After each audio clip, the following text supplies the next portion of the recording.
Сәлеметсіздер ме? Сіздермен бірге Рымбек Байыстов атындағы Семей қаржы экономикалық колледжінің математика пәнінің оқытушы Көкемов Нұржан Алқабич. Мен сіздерге бүгін бір айнымалысы бар көпмүшенің жалпы түрі, көпмүшеге бұрыштап бөлу тақырыбын өтейік. Егер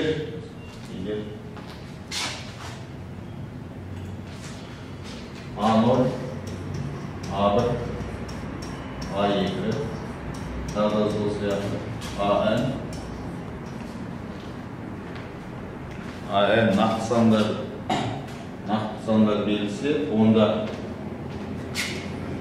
A0 x'nin n derecesi plus A1 x'nin n minus 1 derecesi plus A2 x'nin n minus 2 derecesi plus daha da sol yaptı plus a n minus 1 x plus a n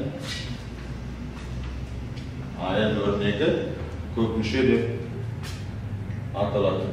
Yani bu bir aynimalısı var. Yani bunda tek qana bir aynimalı, yani x aynimalısından aynimalısı var, kökmüşe de atılады. Bunda qana A0 x'nin n derecesi en үлкен дәрежелі көпмүше, яғни барлығы көпмүше. Мұндағы және A0, A1, A2, тағы да сол сияқты A n minus 1 бұл көпмүшенің коэффициенттері деп аталады. Яғни коэффициенттері деп аталады. A1, A0, A1, A2, A n minus 1. Ал мынау AN дегеніміз, AN ол бос мүше деп аталады. Бос мүше. X-nin 5 derecesi plus X-nin 4 derecesi plus x kvadrat plus 1. Бұл яғни 5-ші дәрежелі көпмүше деп аталады. Тағы да мысал келтіретін болсақ, мысал үшін x куб плюс 2x квадрат плюс x минус 10. Бұл яғни 3-ші дәрежелі көпмүше деп аталады. Өйткені ең үлкен дәрежесі x айнымалысының 3-ші дәрежесі. Сондықтан мұны 3-ші дәрежелі, мұнда x-ның ең үлкен дәрежесі 5 болғандықтан 5-ші дәрежелі көпмүше деп атайды. Көпмүшелер, бұл өрнектердің барлығы көпмүше бола бермек. Мысал үшін көпмүше болмайтын өрнекке, мысал үшін 2x квадрат плюс x-ның минус 1 дәрежесі. Тағы да бұны мысалға алсақ, мысал үшін 5x плюс түбірасында x.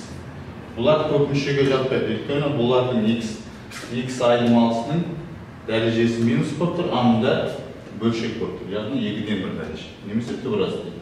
Яғни осындай дәрежеде кездессе, ол көпмүшелер бола алмайды.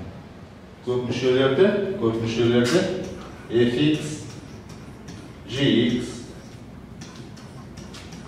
px әріптермен белгілейді көпмүше.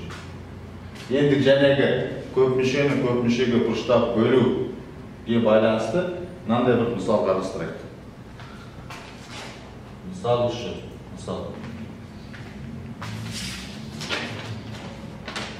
Мысалы, бұл мысалмен қарастырып, x-ның 4 дәрежесі плюс 2x куб минус 2x минус 1 көпмүшесін x минус 1 көпмүшесіне бөлейік.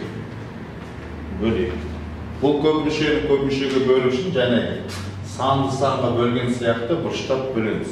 Яғни бөлетін болсақ, x-ның 4 дәрежесі плюс 2x куб минус 2x минус 1 бөлеміз, x минус 1 көпмүшесіне бөлеміз.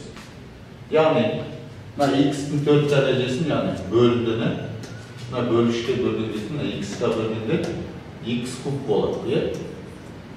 X-ның 4 дәрежесін x-қа бөлсек x-ның кубы болады. Енді осы x кубты бөлгішке көбейіп шығамыз әрқайсысын. Яғни сонда x-ның 4 дәрежесі минус x куб болады. ара тегді алатын болсақ, x-ін 4 дәрежесінде x4 дәрежесі жойылып кетеді. 2x куб минус x куб, сонда 3x куб. 3x куб. Енді 3x кубты x-қа бөлеміз. Сонда мына жерде 3x квадрат болады.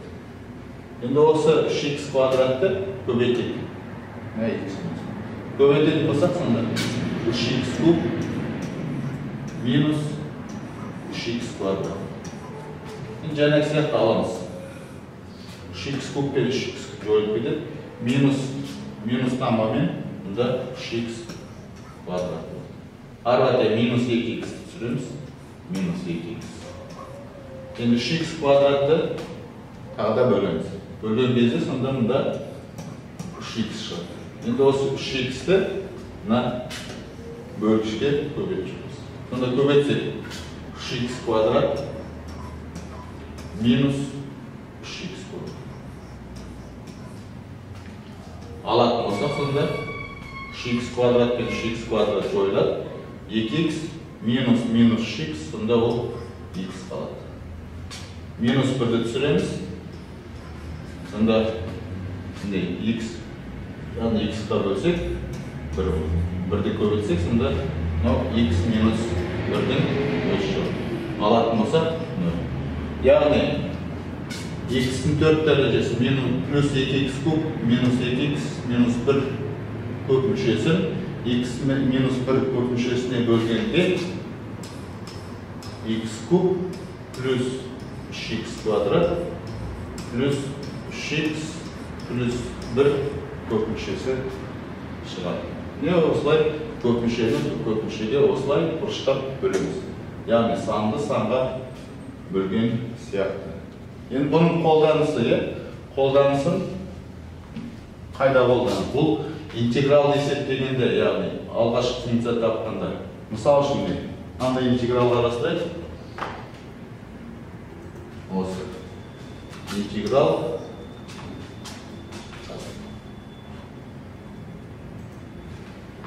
мынандай интеграл қарастырайық. Интеграл x-ін 4 дәрежесі плюс 2x куб минус 2x плюс минус 1 және көп мүшесіне. Осы интегралды есептей керек болсын. Бұл интегралды, яғни бірден есептей алмаймыз, яғни бұл кестеде жоқ, бұл интегралды алғашқы. Сондықтан және көп мүшені көп мүшеге бөлген сияқты түрлендіру жасаймыз. Сонда және көп мүшеге бөлдік және. Яғни шықты, сонда бізде және көп мүшеге бөлгенде мынандай көп мүше шықты. X куб плюс 3x квадрат плюс 3x плюс 1. Не 2x. И осы көп мүше шықты. Енді осы алғашқы функцияларын табамыз. Яғни алғашқы функцияны табуды әрқайсынан жеке-жеке алғашқы функция табамыз. Дәреженің алғашқы функциясы. Яғни дәрежесіне 1 қосылады. Сол дәрежеге бөлеміз. Плюс 3x квадраттың туындысы, яғни 3 тұрақты сан. X квадраттың алғашқы функциясы x куб бөлінген 3. Плюс мұнда келесі қосылышын алғашқы функциясы, яғни 3x-ің алғашқы функциясы, яғни 3 тұрақты сан алдын ашады. X-ің алғашқы функциясы x квадрат бөлінген 2. Плюс 1-дің алғашқы функциясы x. Анықталмаған интеграл болғандықтан ең соңында плюсы деген тұрақтысы қосылып жатыр. Енді мұнда ықшамдау болады, ықшамдау дейді. Ықшамда жазу болады. 3 пен 3 қысқарады. Сонда x-ің 4 дәрежесін бөлінген 1 плюс x куб плюс 2-ден 3x квадрат плюс x плюс с. Міне осыған тең болады. Міне көп мүшені бөлгендегі қолданысы осында қолданады. Анықталмаған интегралды есеп үшін. Ал енді мысал қарастырайық. Мынандай мысал қарастырайық. 2x-ің 4 дәрежесі минус 5x куб плюс 5x квадрат минус 12 kök мүшесін x минус 2 kök мүшесіне бұрыштап бөлейік. Яғни мұнда бұрыштап бөлгенде санды санға бөлгенде бөлеміз. Яғни x-дің 4 дәрежесі минус 5x куб плюс 5x квадрат минус 12 kök мүшесін x минус 2 kök мүшесіне бұрыштап бөлейік. Яғни бөлгенде 2x-дің 4 дәрежесін x-қа бөлеміз. Сонда 2x куб шығады. Енді осы 2x кубты бөліндіге көбейтіп шығамыз. Сонда 2x кубты x-қа көбейтетін болсақ, 2x-дің 4 дәрежесі. 2x кубты минус 2-ге көбейтсек, минус 4x куб. Енді аламыз. 2x-дің 4 дәрежесінен 2x-дің 4 дәрежесін алғанда жойылып кетеді. Минус 5x куб, минус минус, мұнда минус плюсті береді. Сонда минус 5x кубтан 4x кубты алатын болса, минус x куб шығады. Ары қарай. Енді 5x квадрат түсіреміз, плюс 5x квадрат түсіреміз. Бөлейік ал. Минус x кубты енді x-қа бөлейік. Бөлетін болсақ, минус x квадрат. Енді осы минус x квадратын бөліндіге жаңағыдай көбейтіп шығамыз. Сонда минус x куб 2 минус көбейгенде плюсті береді, плюс 2x квадрат. Енді жаңағыдай алайық. X куб пен x куб алғанда жойылып кетеді. 5x квадрат минус 2x квадрат болды. Сонда 3x квадрат. Енді осы 3x квадратты x-қа бөлетін болсақ, мұнда плюс 3x. Осы 3x-ті бөлінуге жәнегідей көбейтетін болсақ, 3x квадрат минус 6x. Алайық. 3x квадраттан 3x квадрат алғанда жойылып кетеді. Минус x, мұнда минус, сонда 6x-тің өзі шығады. Енді босын түсіреміз, түсіреміз басын. Минус 12. 6x-ті бөлейік x-қа, сонда плюс 6-дан. Босын 6-ті көбейтіп шығайық бөлінді. 6x минус 12. Алатын болсақ, 0 шығады.